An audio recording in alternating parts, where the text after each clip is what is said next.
গুরু বন্দে পুরুষোত্তমম। হরেন্দা জিজ্ঞাসা করলেন ঠাকুরকে, রামায়ণের মধ্যে যে অহল্যার শাপ মুক্তির কথা পাওয়া যায় সে ব্যাপারটা কি?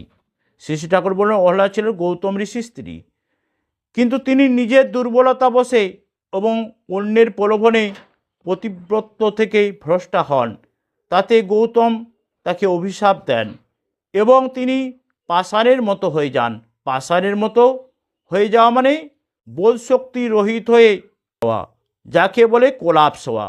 মানুষ পাপের পথে, বিশেষত ব্যভিচারের পথে চললে তাতে তার বুদ্ধি বিবেচনা ও সাড়াশীলতা অনেকখানি নিরেট হয়ে যায়।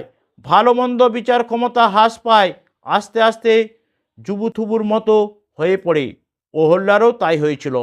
আস্তে আস্তে জড়ত্ব এসে গিয়েছিল।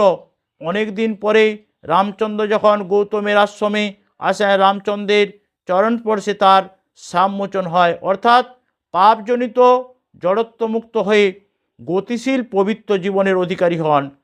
আমি যা শুনেছি তাতে এমনটাই মনে হয়। মানুষ যতই পাপ করুক সর্বপাপ মুক্ত হতে পারে যদি পুরুষোত্তমের সাক্ষাৎ সংপ্রবে তদনুপ্রাণতায় তন্মুখী চরণে ব্রতী হয়।